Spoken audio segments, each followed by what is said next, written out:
The executioner's blade was already raised when the crown prince finally looked at her. Not the way a man looks at a woman he has dismissed. Not the way a prince surveys a servant who has outlived her usefulness. He looked at her the way a drowning man looks at the shore he never swam toward, with the full, devastating weight of everything he had chosen to ignore. She was kneeling in the mud of the eastern courtyard. Her robes, once pale lavender, were soaked through with rain and something darker. Her wrists were bound behind her back. Her hair had come loose from its pins and fell in wet strands across her face. And yet, and this is what broke something inside the few guards who still had hearts left, she was not crying. She was looking at the infant in the arms of the palace nurse standing 10 feet away. The baby she had just given birth to 3 days before. The baby who, by blood and law, was heir to the throne of Goryeo. Her name was Seo Yanawa. She had entered the palace as a low-ranked consort at 19 years old. She had spent 3 years in a wing of the Eastern Palace so far from the Crown Prince's chambers that messengers sometimes forgot it existed. She had never demanded attention, never schemed, never asked for a single thing except, once, a small brazier for winter heat, which had been denied. She was 22 years old. She was going to die before morning. And the man who could have stopped all of this was standing 20 feet away, also in chains. Crown Prince Lee Junwoo had never felt cold like this before. Not in his body, in his chest, in the place where a conscience lives when it has been starved long enough that it stops making noise. He had 100 questions screaming inside him, but only one face in front of him, Yanawa's, and for the first time in 3 years he actually saw it. If you have ever wondered what it costs to wake up too late, stay with this story. Like this video, subscribe and tell me in the comments. Have you ever realized too late who truly cared for you? Because this story is going to hurt in ways that feel uncomfortably real. To understand how a crown prince and his consort ended up kneeling in the mud with execution orders stamped in royal vermilion, you have to go back. Not to the beginning of their story, but to the beginning of his blindness. Lee Junwoo was 25 years old when he was given Seo Yanawa as a secondary consort. The decision had not been his. In the court of Goryeo's inner palace, very few decisions ever truly were. His mother, Queen Dowager Choi Seongja, had selected Yanawa from a minor noble family with the same detached efficiency she used to select furniture. The girl was well-bred enough not to embarrass anyone, pretty enough not to be an eyesore, low-ranked enough not to threaten anyone. That was the entire calculation. That was Yanawa's entire value in the Queen Dowager's ledger. The Crown Princess, Lady Park Sohyun, had smiled warmly when she heard the news. She had even sent Yanawa a welcome gift, a set of embroidered silk handkerchiefs that the palace maids whispered were the ones already washed and used. The gesture was so elegant in its cruelty that even the senior court ladies paused to admire the craftsmanship. Sohyun was spectacular at this. She had grown up in the most politically sophisticated household in the kingdom. Her father, Minister Park Yongsik, was the Queen Dowager's closest ally, the man whose influence stretched into every ministry, every military post, every grain storehouse in the province. Sohyun had learned at her father's knee that power does not announce itself. Power smiles. Power pours tea. Power says, of course, whatever you need while slowly, quietly, closing every door. She did not hate Yanawa specifically. Sohyun did not waste hatred on individuals. She had a larger project. She had been cultivating the Crown Prince's dependency on her since their wedding night, managing his schedule, interpreting his mother's moods for him, being the only person in his life who seemed uncomplicated and warm. She understood, with clinical precision, that a man who believes his wife is his only safe harbor will sail back to her no matter how far he drifts. All she needed was to ensure that no one else ever felt safe to him. She never needed to do anything dramatic. She only needed to whisper occasionally, in the right ear at the right moment. Consort Seo seemed unwell today. I worry she may be prone to melancholy. It might be best not to visit and risk emotional complications. I heard the Eastern Wing ladies have been gossiping. Consort Seo may be more ambitious than she appears. I only say this because I love you and want you protected. "She's fine, my lord. You have enough to carry. I'll make sure she wants for nothing." And Crown Prince Li Junwu, a man of genuine intelligence in statecraft and genuine blindness in human relationships, believed her. Not because he was stupid, because he was comfortable, because Sohyun made it easy to believe, and believing was easier than asking questions he did not want to answer. He visited Yanawa exactly 4 times in the first year of their arrangement, twice in the second year, once in the third by accident, having taken a wrong turn during a late-night walk through the palace grounds.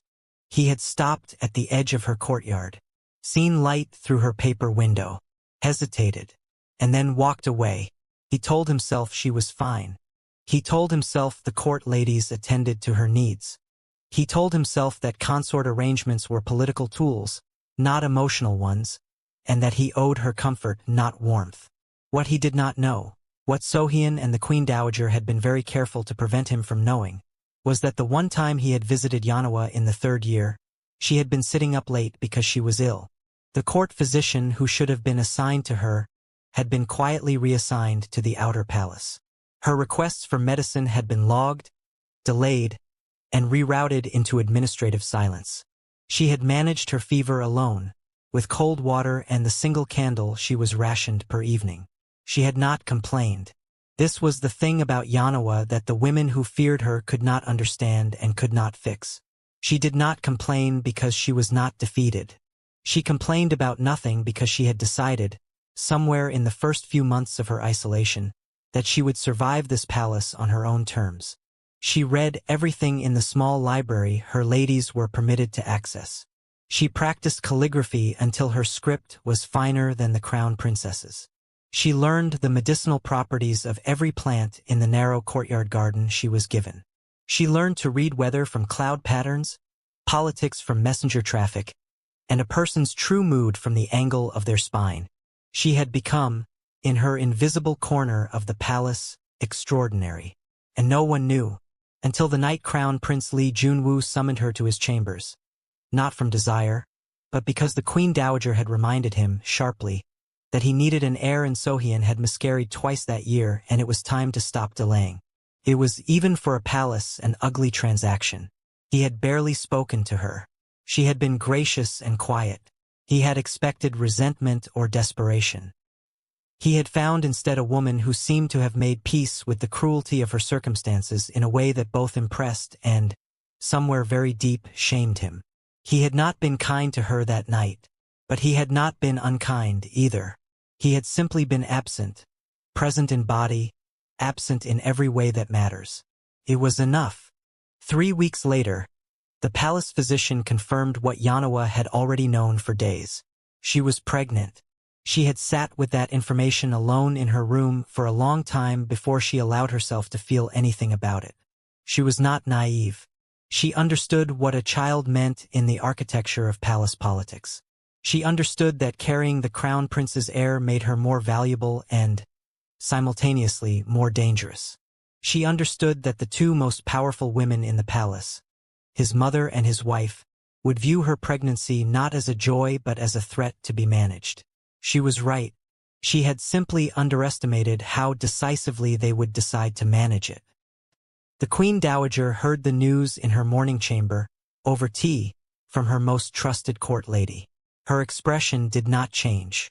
She set down her cup with perfect steadiness and said, "How far along?" 7 weeks, Your Majesty." The Queen Dowager was quiet for a long moment. Then, "Send word to Minister Park. Tell him we may need to accelerate the timeline." No one in the room asked what timeline. They already knew. In this palace, certain conversations had been happening for 2 years.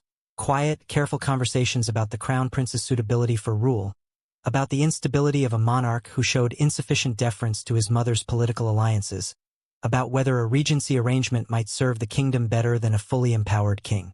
The crown prince did not know any of this. He knew his mother was strong-willed. He knew she managed court politics with an iron grip. He called it dedication. He called it love. He had been calling it love his entire life because she had raised him to believe that control and love were the same thing, and he had never been allowed to learn the difference. When Sohyun came to him with her face arranged into the careful expression of loving concern she had perfected over years of marriage, he was in his study reviewing military dispatches. "I heard about Consort Co," she said softly. "Junwoo, I'm worried." He looked up. "There's nothing to be worried about. It's a straightforward pregnancy." "It's not the pregnancy I'm worried about." She sat down across from him, close enough to touch his hand. "It's what it will mean, politically. Your mother has been speaking with my father quite often lately. The ministers are already discussing succession questions. And if Consort Co produces an heir while my position remains complicated." She let the sentence breathe. Let the implications populate the silence. He frowned. "Sohyun, no one would move against you over a consort's child." "No?" Her voice was still gentle, still warm. "Then why has your mother stopped inviting me to her morning councils? Why did Minister Choi ask me last week whether I had considered a graceful step back from formal court duties? He did not have an answer for that." She squeezed his hand. "I only want to protect you, and us. I think we need to be very careful about how this situation is managed." He heard the word.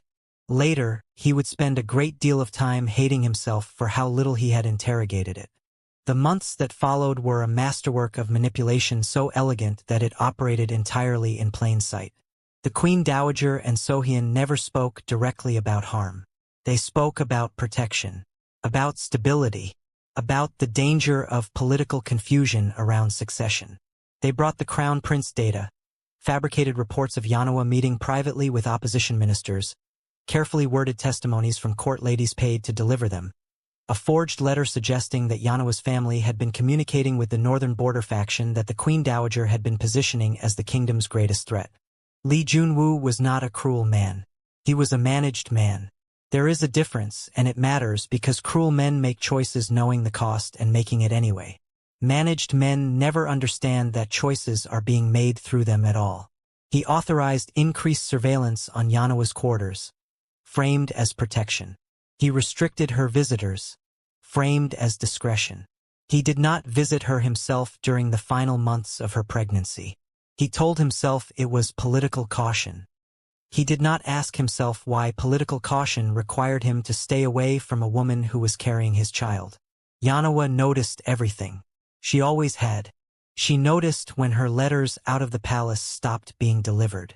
She noticed when the senior midwife she had been promised was quietly replaced by a woman she had never met. She noticed when her food portions changed, not dramatically, not enough to constitute evidence, just enough to be a message. She noticed when the single court lady she had genuinely trusted disappeared from her service without explanation. She was 8 months pregnant, nearly entirely isolated, and she understood with terrible clarity what was being built around her. She was not allowed to panic. She had a child to protect. She wrote a letter, long, careful, detailed, every observation she had made over 3 years, every instance of manipulation she had witnessed or deduced, every connection between Sohyun and her father and the Queen Dowager. She wrote it not with bitterness but with the precise, unsparing clarity of a woman who knows she may not survive to speak the words aloud. She hid it inside the spine of a book of poetry in her small library. She addressed it to the one person she believed might still have both the courage and the position to act on it. The Crown Prince. The baby came early, on a night of heavy rain, with only the unfamiliar midwife and 2 junior court ladies present. The birth was difficult. Yanawa nearly died. She did not die. She had decided she would not die before her son was safe, and she held that decision like a blade through 10 hours of agony. The infant was healthy, strong-voiced. The midwife wrapped him carefully and held him up, and even she, a stranger paid for her silence, could not entirely hide the emotion on her face. Yanawa held her son for 3 hours. She memorized him, the exact weight of him, the sound of his breathing, the way his tiny hand closed around her finger as if it knew her already, as if it recognized the only warmth it had known for 9 months. On the 4th morning after the birth, the Queen Dowager's royal guard arrived at Yanawa's quarters. The charge against her was treason, conspiracy with the Northern Border faction, forgery of the royal seal, attempting to place an illegitimate heir on the throne through manipulation of the crown prince.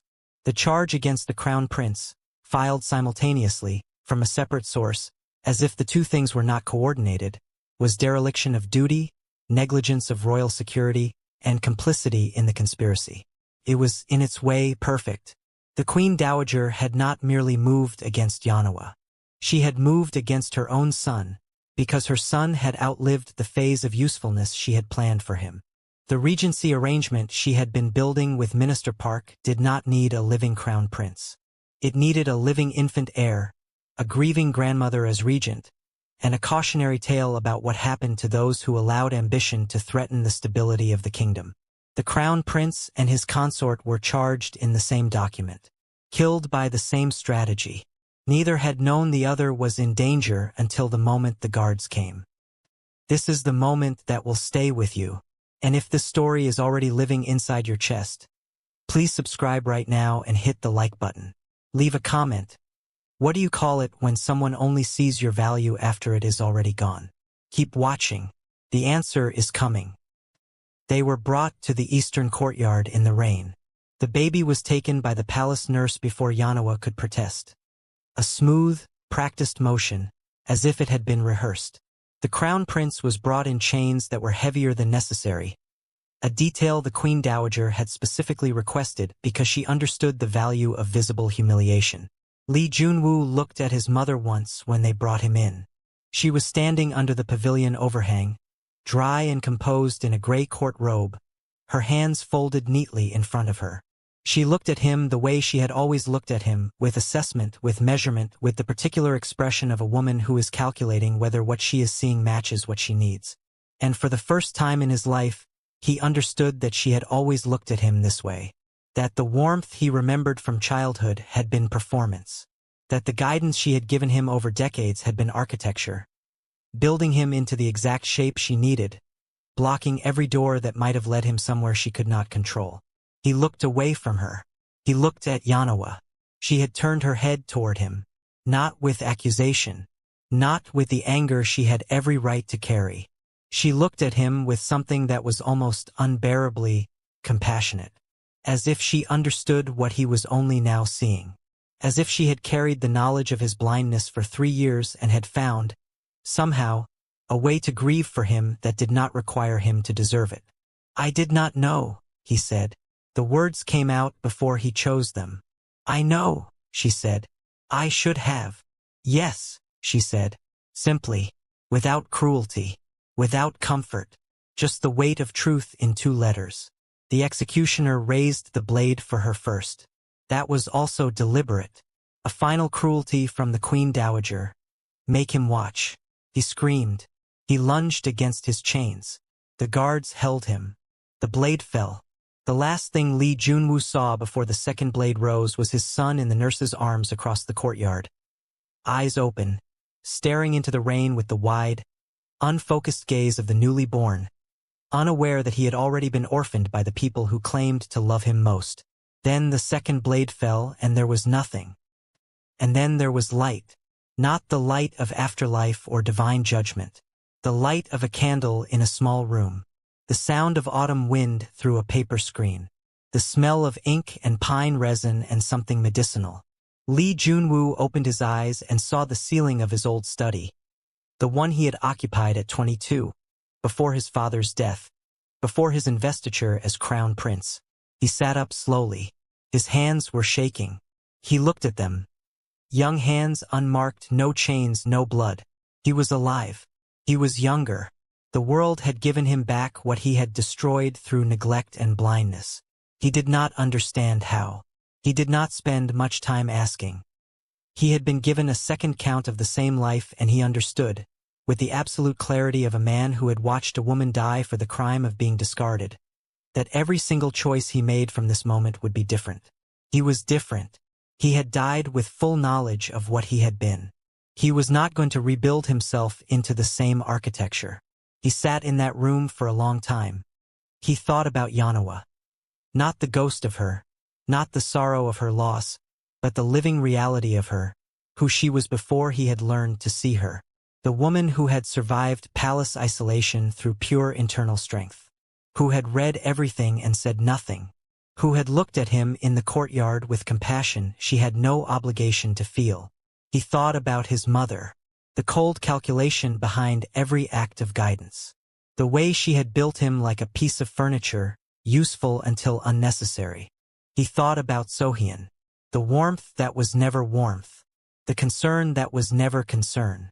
The 30 small whispering interventions that had steered him away from the one person in his palace who had nothing to gain from his attention and therefore nothing to manipulate him with. He understood now what he had not understood then. The people who benefit from your blindness will always insist the world is too complicated for you to see clearly. They will offer to see it for you, and you will call that love. He stood up. He had work to do. He started quietly. Lee Junwoo had, in his first life, been a man of genuine intelligence in statecraft. He had simply allowed that intelligence to be managed. Now he used it himself on his own terms, with the patience of a man who had already seen the ending and was writing the beginning. He cultivated his own relationships with the border ministers his mother had always steered him away from. He read the financial records that Sohyun's father managed. Really read them with an accountant's eye, and found the irregularities that had been hidden in plain sight for years. He began building, quietly and deliberately, a network of loyal subordinates who reported to him and only him, men and women selected not for family connection or political alliance but for the specific quality he now understood was the rarest and most valuable: honesty. He began visiting Yanawa. The first time he came with no ceremony, no announcement, no gift.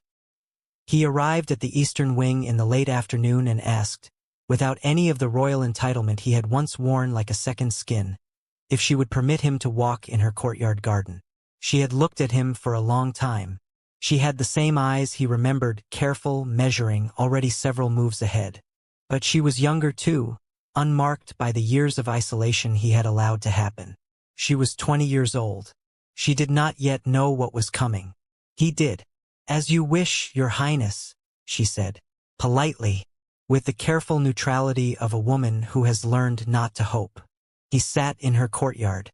He did not try to be charming. He did not perform. He asked her what she was reading. She told him. He asked her what she thought of it. She gave him a careful, abbreviated answer. He asked her to tell him what she actually thought. She paused for a long moment. Then she told him. It took several visits before the wariness in her eyes began to soften. It took months before she trusted the consistency of his attention enough to let the distance drop. He was patient in a way he had never been patient before. Not because it was strategy, but because he understood at the marrow level what his impatience had cost. He understood that trust, once burned, does not grow back into the same shape, and that the shape it grows back into, if you tend it honestly, can be stronger. While he was quietly rebuilding, he was also quietly dismantling. He had found Yanawa's hidden letter. In this life, he had gone looking for it. Because in his previous life he had never once thought to look inside the spaces she inhabited for evidence of her mind. He had read it 3 times. Then he had begun building the case it outlined. It was meticulous work. The evidence of Minister Park's financial crimes took 8 months to fully document. The proof of the Queen Dowager's Regency conspiracy, including the forged letters that had been used against both Yanawa and himself in the previous life, required finding and flipping 2 of the court ladies who had been paid to deliver false testimony. One of them had been waiting, for 3 years, for someone to give her a way out. She took it. The confrontation came on a morning that looked, from the outside, perfectly ordinary. The Queen Dowager was receiving her morning council. Minister Park was in attendance, as always, to her left. Sohyun was in the inner chamber, coordinating the day's court schedule with the senior palace ladies. Lee Junwoo arrived with the head of the Royal Investigation Bureau, the senior minister of military affairs, and 6 of the royal historians whose presence was required by law at any proceeding involving charges against members of the royal family. He walked into his mother's morning chamber without announcing himself. She looked up. For the first time in his memory, something flickered in her expression that was not calculation. Something brief and quickly suppressed. Something that might, in a different woman, have been fear. "Jun-woo," she said. Her voice was exactly as controlled as always. "This is unexpected." "I know," he said. "I've made a great number of unexpected decisions lately. I wanted to make sure this one was witnessed." He laid the evidence documents on the table between them. He did not raise his voice. He did not perform outrage. He had spent enough of his previous life performing emotions he had been directed toward by other people. He simply spoke clearly, to the witnesses, in the measured cadence of a man who has already done the work. He named every count: financial fraud against the crown, conspiracy to establish an illegal regency, fabrication of treason charges against members of the royal household. He was specific. He was documented. He was done. His mother looked at the documents. Her face, over the course of perhaps 30 seconds, went through the stages of a woman realizing that the trap she had spent 20 years building has closed on herself. The calculation did not stop. But for the first time, the calculation was coming up empty. "You have no idea," she said softly, "what I sacrificed to secure this kingdom for you." "I know exactly what you sacrificed," he said. "You sacrificed my judgment, my relationships, my ability to trust my own perceptions. You convinced me that the only person in my palace who had no reason to lie to me was dangerous." He paused. "I know what it costs to learn that too late." Sohyun was brought in from the inner chamber. She looked at the assembled ministers. She looked at Lee Jun-woo. The warmth she had been projecting for the entirety of their marriage was finally, fully absent. What was underneath was not ugly. It was simply honest for the first time. A face stripped of its performance, a woman looking at a situation she had not prepared for because she had not believed it was possible. "I did what I had to do," she said. Her voice was steady, almost in a different story, admirable. "So did I," said Lee Jun-woo. "We both have to live with what that means." He walked to the eastern wing that afternoon. Yanawa was in her garden. She had planted new things since spring, small, stubborn herbs that grew well in partial shade. The kind of plants that persisted without much attention, which she had always had an affinity for.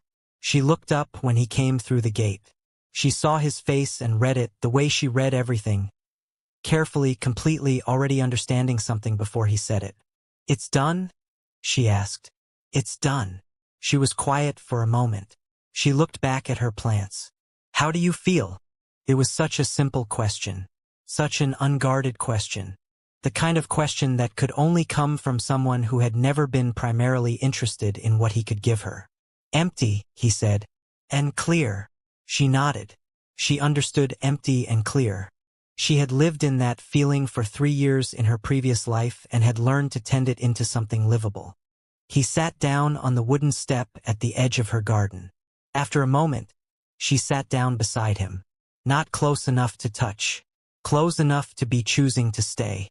They sat there in the late afternoon light while the shadows of her small, persistent plants stretched long across the courtyard stones.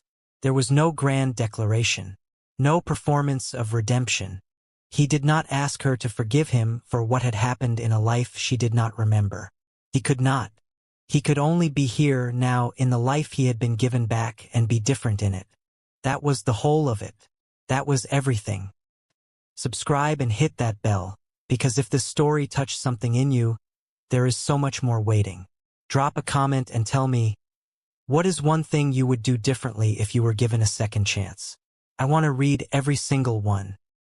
There is a kind of cruelty so normalized that it does not feel like cruelty to the person practicing it.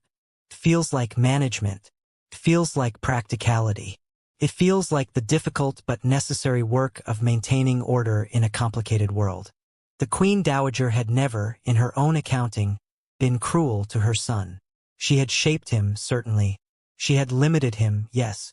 She had decided on his behalf what he was capable of handling and removed the things she judged he could not manage. She called this motherhood. She called it sacrifice. What she had never allowed herself to name was the fear underneath it. The fear that a son who thought for himself might not need her, might not keep her close, might make choices she could not predict or control. She had loved him the only way she knew how, which was the way she had been loved. Completely consuming, oriented toward ownership rather than liberation. This is not rare. This is not a palace problem or an ancient problem. This happens in living rooms and dining tables and family group chats in cities and suburbs everywhere that people mistake possession for devotion and control for care. Lee Junwoo had been shaped by it so thoroughly that he had passed its logic forward to Yanawa, to the woman who had needed nothing from him except the basic dignity of being seen, and had been denied even that. He had woken up, in the most literal sense, when it was already too late.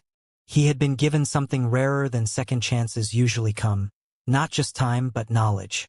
The knowledge of what blindness costs. The knowledge of who pays the price for it. He spent the rest of his reign governing with that knowledge in his hands like a compass.